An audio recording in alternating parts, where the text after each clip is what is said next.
Esta es la segunda parte del video que liberé hace una semana comentando el artículo de Sukanta Saha sobre algunas de las herramientas estadísticas usadas para el análisis de datos biomédicos.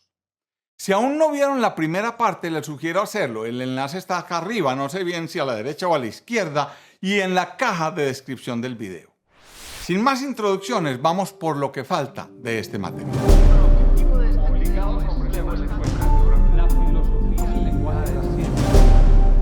Cambiemos un poquito de tema para que discutamos brevemente sobre agrupaciones y clasificación, donde las cosas se pueden complicar un poquito.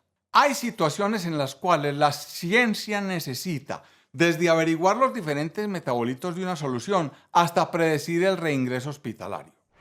También se usan mucho hoy en día los llamados análisis de microarrays, GeneChip y de interacción de proteínas, que son una serie de tecnologías usadas para estudiar la expresión de muchos genes a la vez. Esto consiste en colocar miles de secuencias génicas en lugares determinados sobre un portaobjetos de vidrio que se llama chip. Una muestra que contiene ADN o ARN se pone en contacto con el chip. El apareamiento de las bases complementarias entre la muestra y las secuencias de genes en el chip produce una cantidad de luz que se puede medir. Las áreas del chip que producen luz identifican los genes que se expresan en esa muestra. Pues bien, en todos estos casos, la agrupación y la clasificación son dos de las herramientas estadísticas más utilizadas. La agrupación, por aquello de clustering en inglés, como su nombre lo dice, consiste en agrupar objetos que tienen algunas características comunes, lo que ayuda a clasificarlos. La clasificación propiamente dicha difiere de la agrupación en el sentido en que los elementos comunes están predefinidos. A ver, la idea es que cuando, entre comillas, clasificamos objetos, aplicamos algunos conocimientos previos que tenemos sobre los objetos como base para agruparlos, mientras que en el clustering o agrupación los conocimientos se extraen de los propios objetos para descubrir los elementos comunes. Mientras que el clustering es un método de aprendizaje automático no supervisado, la clasificación es supervisada.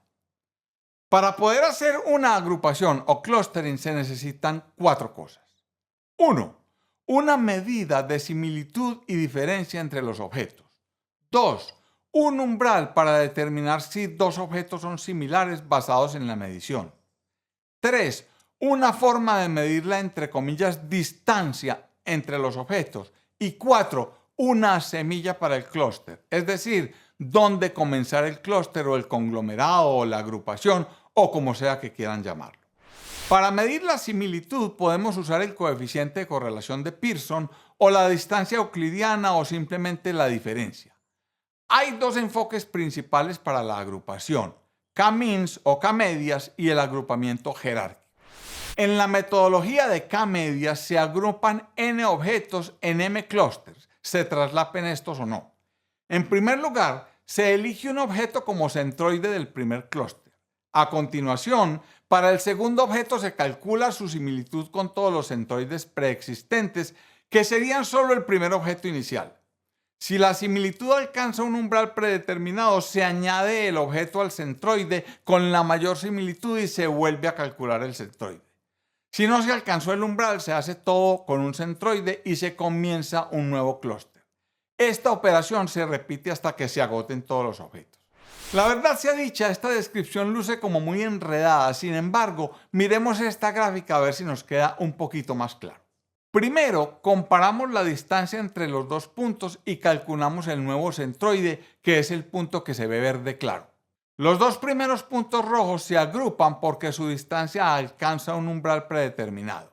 Luego calculamos la distancia entre el nuevo centroide y el tercer punto, que está en el valor 6 del eje de las X. Como están lo suficientemente cerca, se agrupan y se calcula el nuevo centroide, que viene a ser el punto naranja. Del mismo modo, los dos puntos de la esquina formarían un segundo clúster, pues están demasiado lejos del primero. Yo creo que esta gráfica nos deja mucho más claro el aparentemente complejo concepto que les describí hace apenas un par de minutos. El agrupamiento jerárquico es un enfoque ascendente que consiste en emparejar los objetos más similares en un solo clúster. El resultado puede ilustrarse en un gráfico llamado dendrograma, que se parece a un diagrama de árbol o a un mapa de calor. Son muy útiles para el análisis filogenético de las secuencias. La mayoría de los datos biomédicos suelen ser multidimensionales, es decir, medimos muchas variables juntas. Por ejemplo, las concentraciones de todos los aminoácidos esenciales. El análisis de los datos multivariables requiere reducir de algún modo estas dimensiones a una, dos o tres para que sean más fáciles de entender. Esto permite aplicar conceptos clásicos como las pruebas de T-Student, el valor de P o el ANOVA en los mismos conjuntos de datos. Una poderosa herramienta para reducir dimensiones es el análisis de componentes principales, o ACP en español o PCA en inglés. Básicamente, lo que esto hace es agrupar un grupo de variables que tienen altas correlaciones entre ellas y que explican mejor las variaciones en el conjunto de datos observados. El resultado es la reducción de cientos de variables a dos o tres características clave como componentes principales. Los propios componentes agrupados tienden a no estar correlacionados, ya que describen diferentes aspectos del conjunto de datos observados que varían de forma diferente. Esta gráfica es un ejemplo de un diagrama de dispersión en 3D después de reducir las dimensiones mediante un análisis de componentes principales. Es fácil observar cómo se formaron tres clústeres. En la imagen, PC es la abreviación de componente principal, que como vemos los hay 1, 2 y 3. Esto también da lugar a que el conjunto de datos original sea recalibrado a los componentes principales con puntos de datos que varían de forma similar una vez agrupados. Por lo general, si el análisis de componentes principales no consigue agrupar el conjunto de datos, aunque sea en un grado mínimo, es prudente aceptar la posibilidad de que no haya muchos factores diferenciadores en el set de datos que estamos estudiando. Aunque el análisis de componentes principales es una gran herramienta para reducir dimensiones, no debe utilizarse con las variables categóricas. A diferencia de las variables numéricas, las categóricas no suelen variar mucho cuando se codifican artificialmente. Esto hace que sus efectos se vean mermados, lo que implica que no explican las variaciones del conjunto de datos observados tanto como las numéricas y por lo tanto el análisis de componentes principales podría resultar engañoso.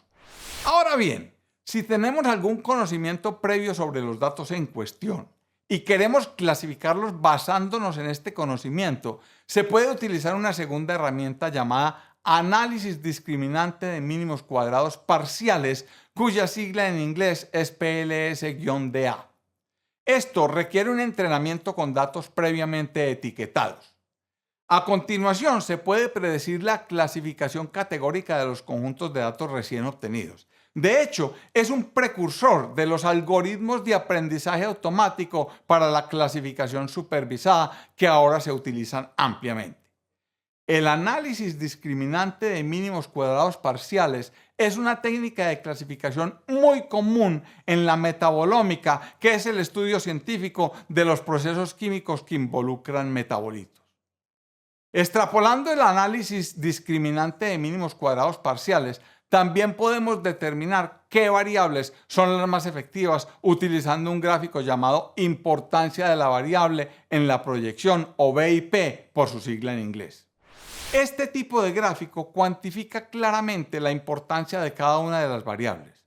Cualquier puntuación superior a 1 o 1.5 indica una variable importante. Estas puntuaciones pueden utilizarse para la selección de características. Esta imagen es un ejemplo de un gráfico de la importancia de la variable de proyección en un análisis de datos genómicos.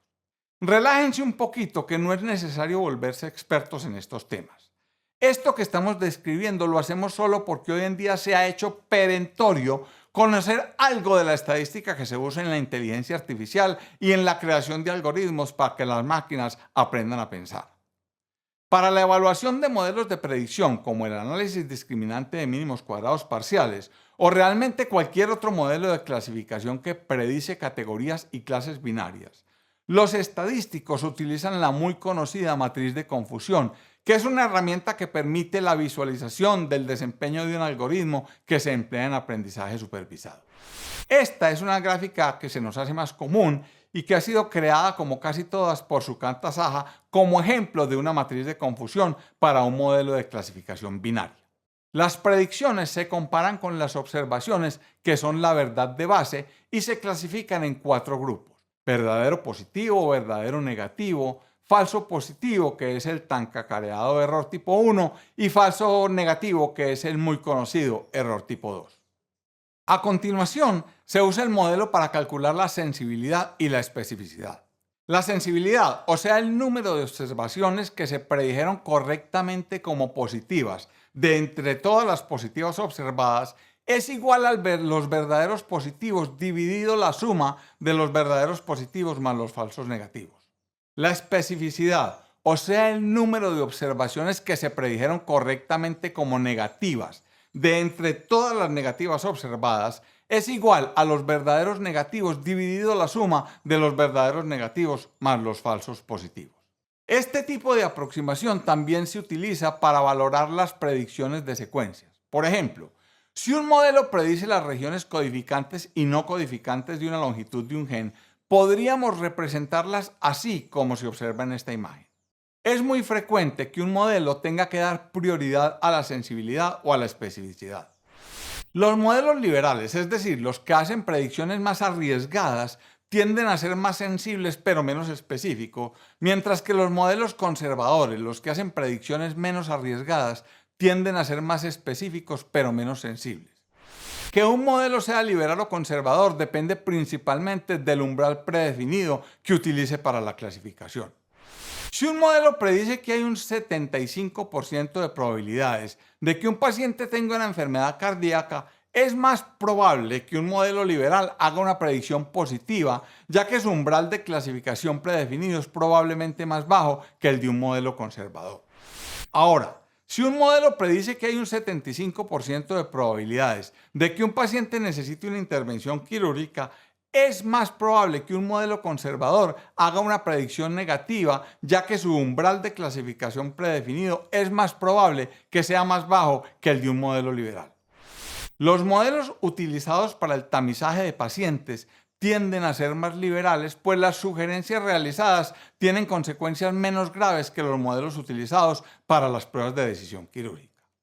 El rendimiento de un modelo en cuanto a su sensibilidad y especificidad queda bien ilustrado en las curvas ROC o característica operativa del receptor.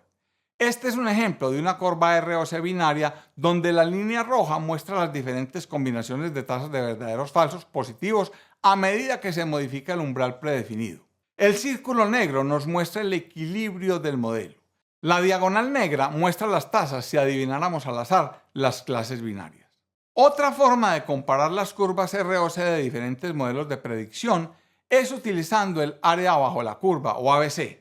Un predictor aleatorio debería ser el peor y tener un ABC de 0.5, mientras que un predictor perfecto tiene un ABC de 1 y los predictores moderados tienen un área bajo la curva en algún punto intermedio. Otro método para evaluar el rendimiento de los modelos de clasificación, como el análisis discriminante de mínimos cuadrados parciales, es a través de las pruebas de permutación. De forma similar a lo que hicimos antes con los datos univariables, primero aplicamos nuestro modelo de análisis discriminante de mínimos cuadrados parciales a los datos correctamente etiquetados para el entrenamiento y determinamos el coeficiente de separación, que es básicamente una medida de lo bien que podrían separarse los datos en función de algunos componentes principales. A continuación, barajamos las etiquetas y volvemos a ejecutar el modelo de análisis discriminante de mínimos cuadrados parciales y determinamos su coeficiente de separación y lo repetimos unos cientos de veces. Los coeficientes de separación deben tener una distribución normal y si el coeficiente original se basaba en algún factor subyacente, entonces debe ser significativamente mayor que el resto de la distribución, lo que indica que no fue un evento aleatorio único. Yo entiendo que esto puede ser confuso. Yo mismo me complico a veces con estos modelos. Sin embargo, no nos podemos permitir el lujo de no mencionarlos, pues creo necesario empezar a incorporarlos de alguna manera en nuestro léxico académico para que al menos podamos saber de qué nos están hablando.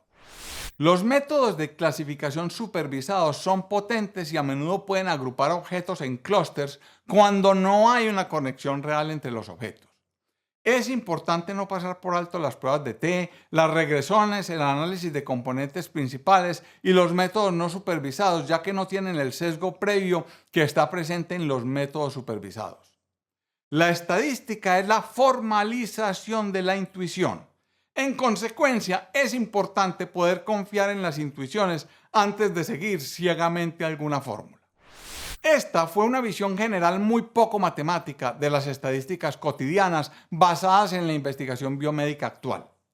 La matemática que hay detrás de cada una de estas varía mucho, desde encontrar la media de un conjunto de puntos de datos hasta hacer análisis discriminante de mínimos cuadrados parciales con fines descriptivos, predictivos y de selección de características discriminantes.